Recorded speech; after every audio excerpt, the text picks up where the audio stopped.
good morning mga ka-esquadron. So on the way ta karon sa FAFB Punta Pritcha Pitogo, Zamboanga del Sur, kay gi-invite ta nila para mahimong tigkaon. Nata nila invite para mahimong speaker, kung dili invite ta para mahimo lang tag tigkaon ug maka-witness sa ilahang day of celebration sa ilang Thanksgiving.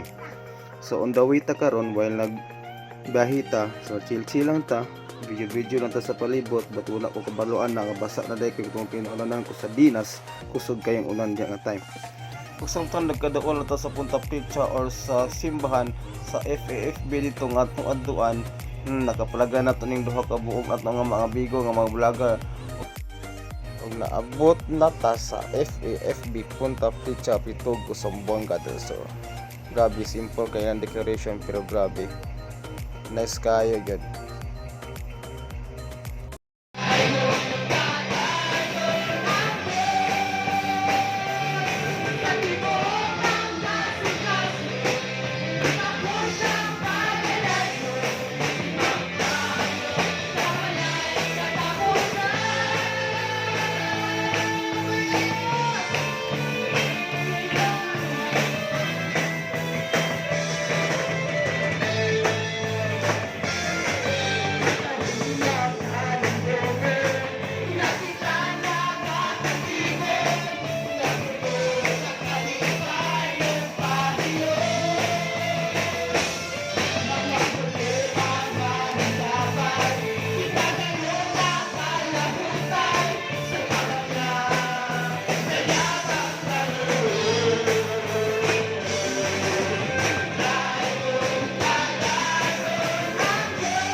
Sa bilis sa imong paghalag kay sa bilis sa imong kaugalingon. O paminaw ni, ang bilis sa imong paghalag mao ang bilis sa imong kaugalingon. O mao ay bilis sa imong gihalangan. Kanang nag-smile yung amigo kay naan daw hapit sa exciting part sa program, baka to bitong gitawag nilag lunch time.